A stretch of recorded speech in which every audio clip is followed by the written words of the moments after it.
Good morning, everybody. It's Stephen here for the Idiot Quilter. And today, on episode number 85, I believe this is, don't quote me on that, I thought I would take some time to talk to you about these things that come on rolls. Now, these may look like the same thing, but they're really not the same thing. What are they? They're stabilizers. And what are stabilizers? Well, this is a material that you use to back your embroidery projects, so that your stitches will come out nice and even and flat. So I'm going to spend some time talking about stabilizers from my perspective. In other words, from my experience. Now, the information I'm going to give you at times could be inaccurate. And I'm not sure about that. I know what I know from what I've done. And I'm going to talk to you about my pitfalls and my successes, and I'm going to talk about what I use the various stabilizers for. Now, I'm sure there's some of you out there that have a lot more experience with doing machine embroidery than I do, and you may find fault with some of the things that I say, and that's okay.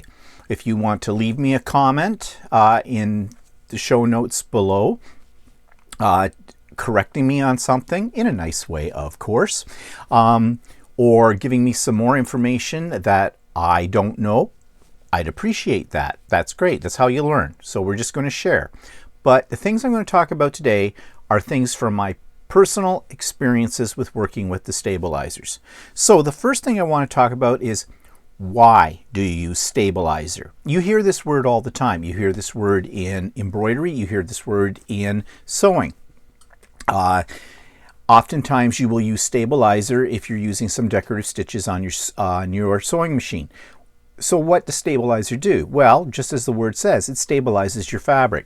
For example, I don't know if you've ever tried this, but I know when I've got my first sewing machine that had decorative stitches on it, I immediately couldn't wait to try it, so I got out a piece of fabric, set up a decorative stitch, and away I went. Well, not really, because I found that my fabric wasn't pulling through my sewing machine properly, and it was bunching up, and I was getting bird's nests in behind it, which is when all your thread jumbles up into a big knot.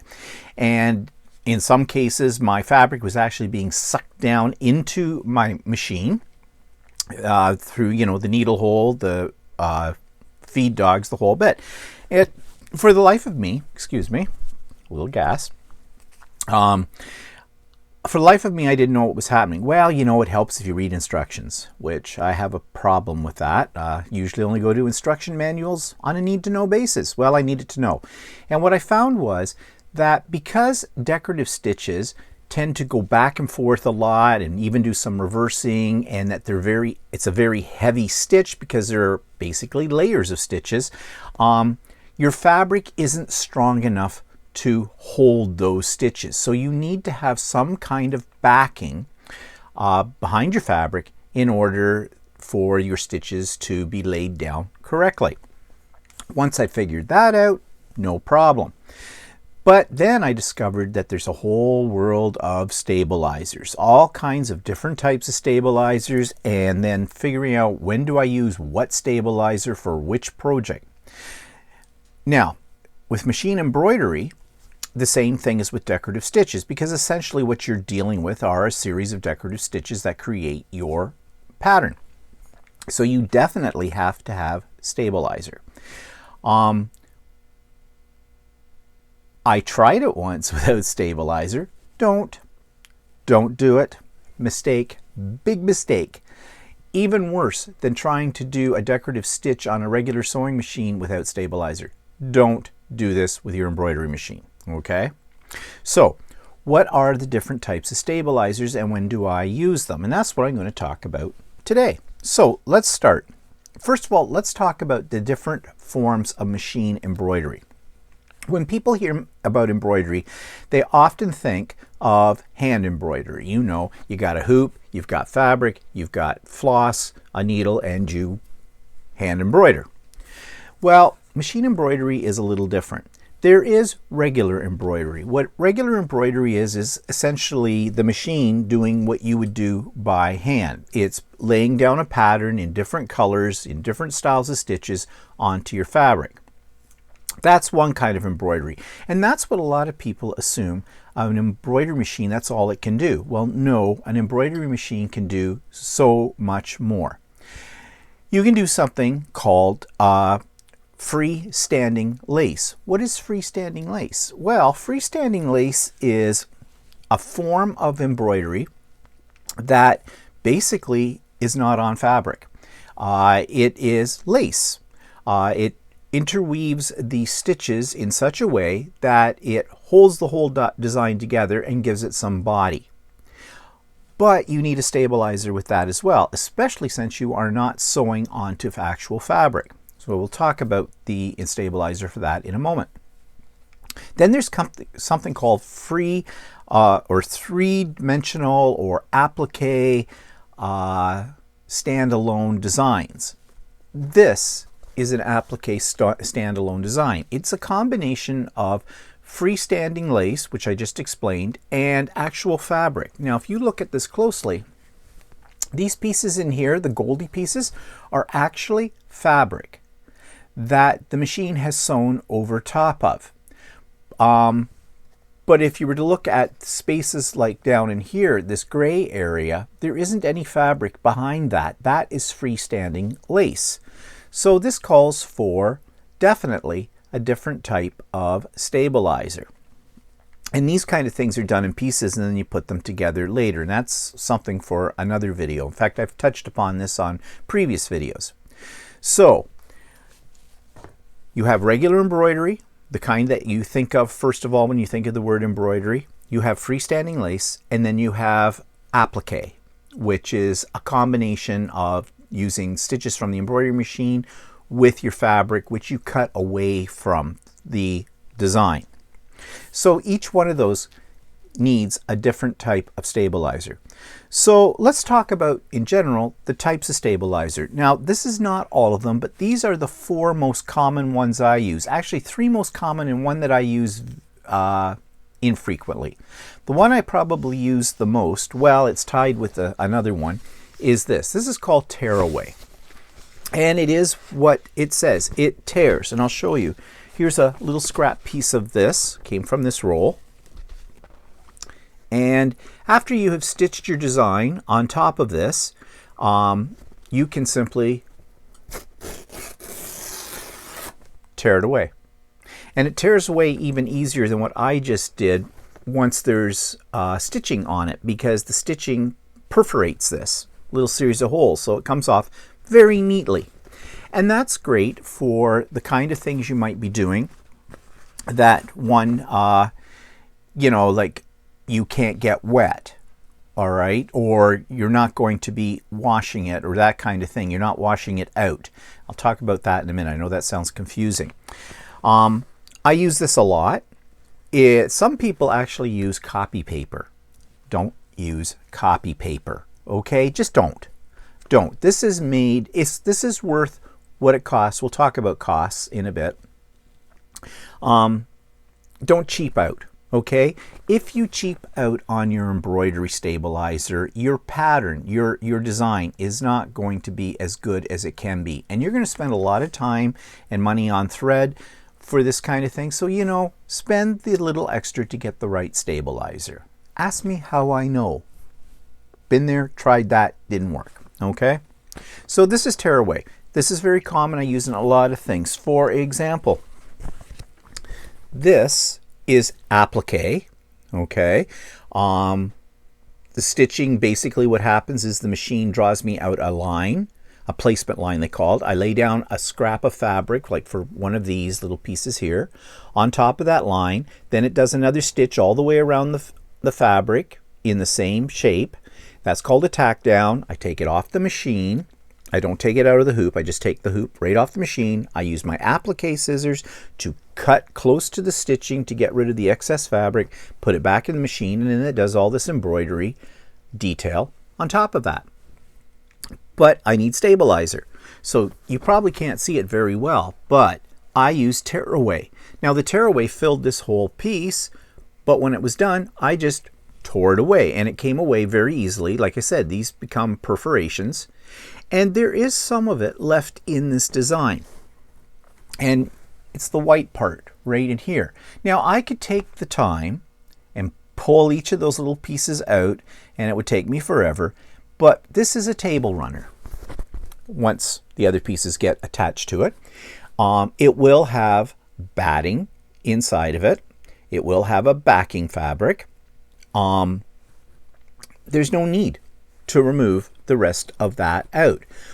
If it's something that you're going to wash, well, there's some other types of stabilizer for those kind of applications. But since this is purely a decorative piece, I don't intend to ever wash it. It'll be fine. Now, if I had to wash it, I could. And this stabilizer that's in the back, this tearaway, will not dissolve. But over time, it will get thinner and lighter, and it'll just blend into the batting and that kind of thing in the piece. If you're using this, I wouldn't use this kind of thing though, this tearaway stabilizer, in a quilt, for example, because it could make your quilt a little stiff when it's being washed. It could pill up a little bit. I don't know. Just don't use it for that kind of thing. But for something that is never going to be washed, or it might only get washed once every blue moon, then you can probably get away with tearaway stabilizer. So that's one type of thing. And I'll show you again another with tearaway. I was experimenting on this. This is not a finished piece. I just wanted to see what these designs look like. So I just did it on a piece of fabric. And again, I used tearaway with this, and I have already torn away. I didn't tear it all out though. The one thing about tearaway though, it will make, depending on how many layers of it you use, and we'll talk about how many layers you may need to use, it does make your design stiff. So again, this is something, tearaway, you would not want to use in something that not only are you going to wash, but you want it to keep soft and supple. I'll give you an example of a mistake that I made just to show you the point.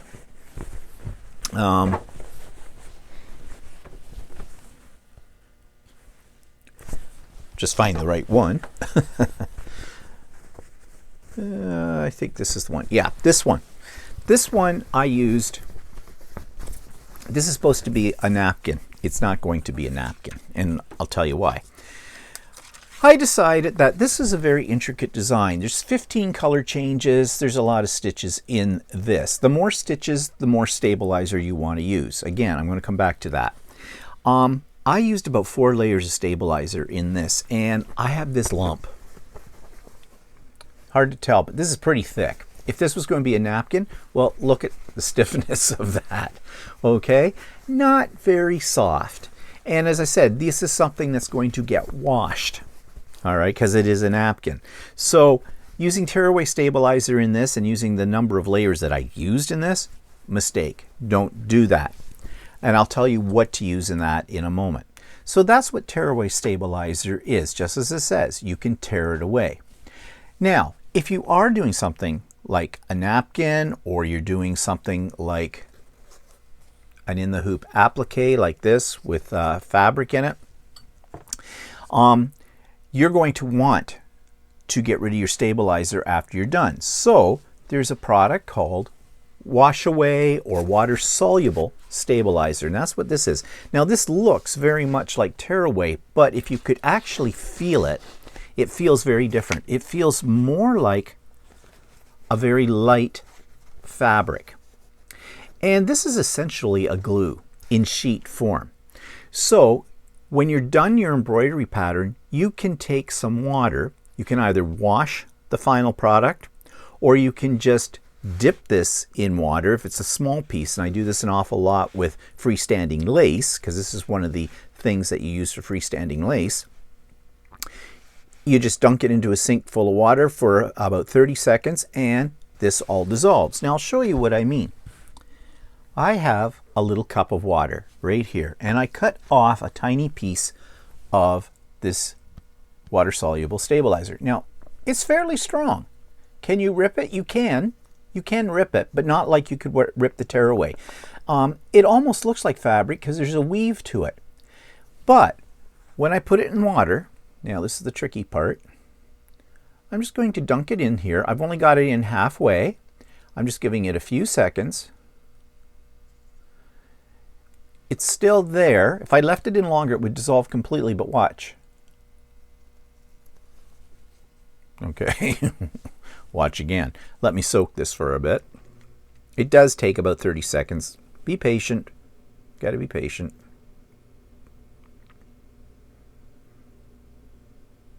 I hope I got the right stuff in here. Yep, there we go. See, look, and it's sticky. It's like glue. My fingers are sticky, and if I just drop that in that cup and leave it in there for a few seconds, it will totally dissolve. Now, when you do this, what I usually do is I drop my piece into a sink full of warm water. I let it sit for about 20 seconds, 25 seconds. I swish it around a little bit, and that starts the stuff to all dissolve out of it. And yeah, gone. I know you can't see that, but it's gone. So I swish it around for a few seconds and take it out and lay it flat to dry. Sometimes I will put it between layers of paper towels and just quickly hit it with my steam iron. That just speeds up the drying process a little bit, and then lay it flat, let it dry, and it's fine. Now, you can adjust how much of that stabilizer you leave in the actual piece. The more you leave in, you won't see it, it will be dissolved, but it becomes this glue. When it dries, it stiffens your piece. So if you want a really stiff piece, you don't rinse out as much. If you want something a lot softer than that, then you rinse it, all of it out. So it's very great. It's very easy to use. The one thing about it though is you don't want to use it as your stabilizer for something that's not a freestanding lace design. A freestanding lace design is done or is created so it will hold together. How do I know this? I thought I'd be smart once, and I thought I'd try to make patches out of something. And, oh, just a second, I have a call. Okay, I'm back. It was my sister sending me a text message. I guess my nephew's on his way over. He wants me to sew some patches on a jacket for him. I guess that's what you get for having a sewing machine. So, I may be interrupted again here. Okay, so, what was I talking about? Oh yeah, so I thought I'd be smart, try to make a patch, and I didn't know anything about making patches, so I just assumed, okay, well, I'll use water-soluble stabilizer. That's what I'll back this on. I'll do my design. It was just an ordinary embroidery design on there, and away we go. So I did that, looked pretty good. Put it into the basin of water, wash out the stabilizer, and all my stitches came out. There was nothing to hold them because it hadn't been designed for that application. I have since learned there are other ways to do patches. However, that's the thing with water-soluble stabilizer. You can wash it out, just make sure your design can hold up on its own for that. So that's why I use it for freestanding lace patterns. Okay, another type of stabilizer I use quite a bit, and this goes back to what I was showing you about the napkin. This is called no-show mesh. It is not a tearaway. You can't tear it. It doesn't dissolve in water. You use this on something like a napkin or something that's going to get washed, or in clothing if you're doing it on a t-shirt or something like that, because it's very soft fabric. It won't scratch you. When you get the design done, you cut it away as close as you can to the stitches in your embroidery. Now, I did this on this napkin, and you can see I just cut around it, and I'm going to leave all of this in, and it won't hurt because it will wash, it will not dissolve, and no one's going to see it because I'll put a backing onto this napkin, and it keeps my design so much softer. See, look at this, how easy it is to manipulate. So that's when you use no-show mesh. Now there's another kind, I've used this very little. It looks like saran wrap. It has all these little bubbles and things on it. It is a plastic. You use this, or I have used this, if I embroider onto, say, a bath towel or a hand towel. You put this down on top instead of underneath. your design and you embroider on that. Now you may need some other types of stabilizer, like a water-soluble stabilizer underneath the design as well to hold your stitches together depending on how dense they are. But when you're finished, you take an iron and a pressing cloth, and this melts away from your design, and it keeps the nape, the little bumpy parts of your towel, if it's fluffy, from getting compressed down all the way around your design. It keeps it nice and fluffy in there. So this is often called a heat away type of stabilizer. A cloud cover, I think, might be another name for it. It has different names, but basically you remove it with heat. I don't like using it. That's why I don't use it very much. I would only use it with towels or something that was really fluffy. Because when it comes to removing it, I find it's a pain in the butt with the heat application to it. And you got to be careful you don't get it onto your iron. That's why you use a heating pad or whatever with it, because then you got to ungum the base of your iron as well. So those are the 4 main kinds of stabilizers that I use. There are some other ones on the market. You can get denser tearaway. I think you can get a heavier duty water soluble as well. It all really depends on your application of what you're doing. Okay, so that's the types. So before I move on to talking a little bit more about the specific type uses, which actually I think I've already touched upon, but we'll come back to that. Where do you buy this stuff? Well, your quilting store, for one, or wherever you bought your embroidery machine should have stabilizers in stock. Stabilizers can be very expensive depending on where you buy them. For example, where I was first buying my stabilizers, they were a brand name, Floriani, which is a big name in embroidery threads and embroidery supplies.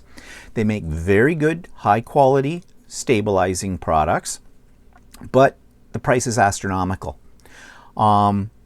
It was just like for a roll, like a 10-inch wide roll of about 10 feet or so, it was costing me for, like, say, water soluble, that like $50, $60. You go through this stuff a lot.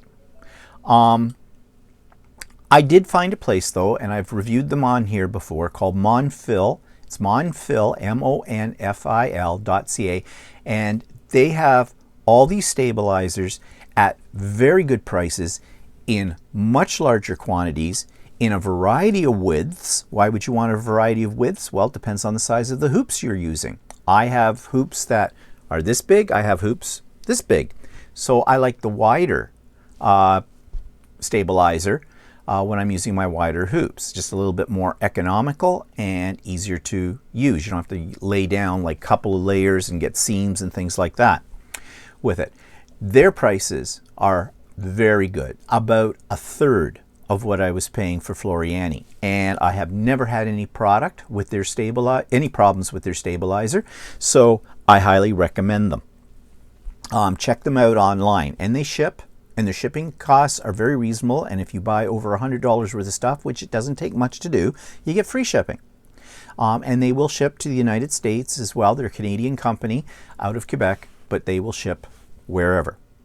So that's where I get my stabilizers, and as I said, they can be very, very pricey. Now, some people try to economize by saving every little scrap piece of stabilizer and, you know, using bits and pieces. You can do that. I have layered bits and pieces before.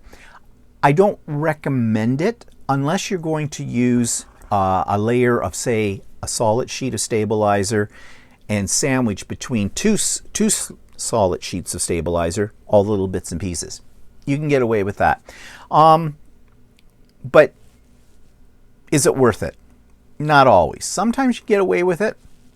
Sometimes you can't. Like sometimes you have larger pieces of stabilizer left over and you're using a smaller hoop and it may just fit in the hoop as it is. So you can use that too. So I'm just going to go away for just a second just to check that there's nobody at my door, and I'll be back. Okay, so we've talked about The importance of using stabilizer. We've talked about the types of embroidery and what types of stabilizer to use with those types of embroidery. We've talked about where to buy it and the cost factor involved. The only other thing we need to talk about is how much stabilizer do you use? And this is always up in the air. Now, a lot of the times the patterns that I buy online, they come with instructions and suggestions, and they will tell you to use like 1 sheet of water-soluble. And I usually find that whatever they recommend, I double that amount.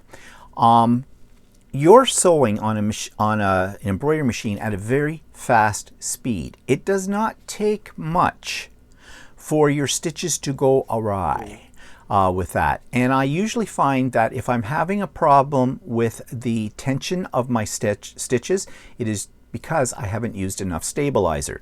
Now, my rule of thumb generally is for every 8,000 stitches in a pattern, I use a layer of stabilizer. So if it's 8,000, I'll use 1 sheet. If it's 16,000, I'll use 2. If it's 24,000, I'll use 3.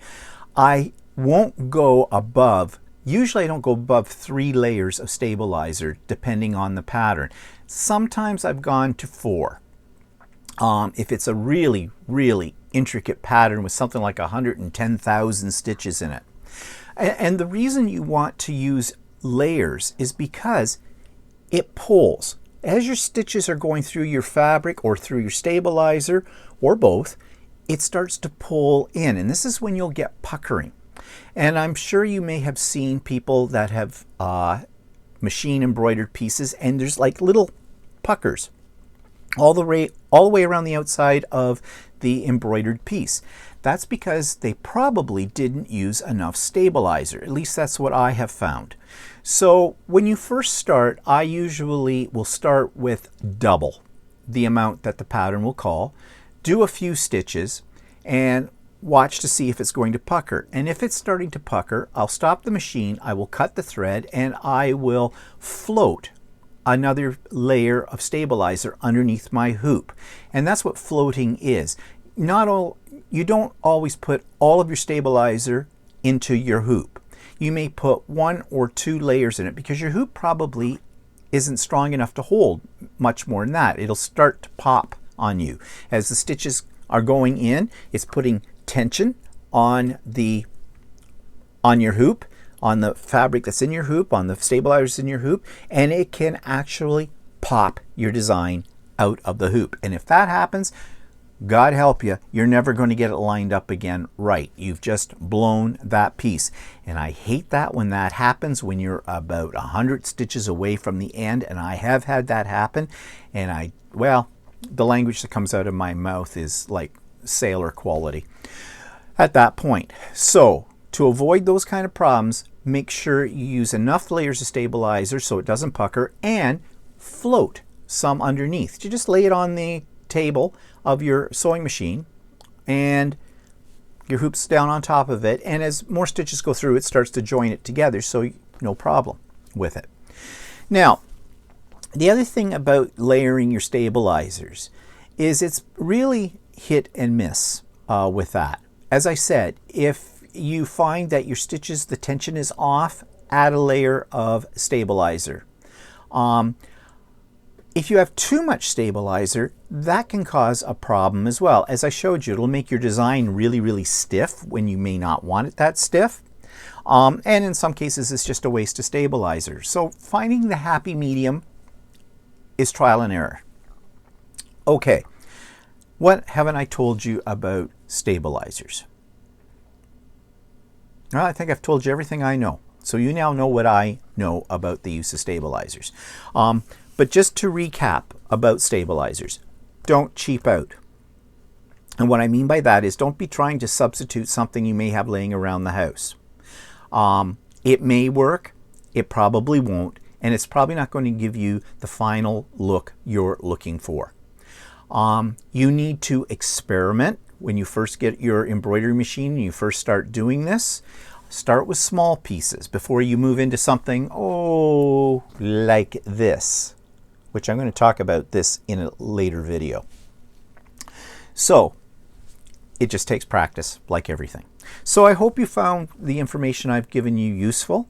As I said, if you have comments about this, if you have tips and tricks that have worked for you, if you think I'm completely out to lunch and you need to correct me, well, that'll kind of piss me off. But, you know, you can do it in a constructive way, then I'm all ears, because I'm still learning all of this as I go too. So, thanks for watching this episode, and stay tuned for future episodes of The Idiot Quilter. Bye for now.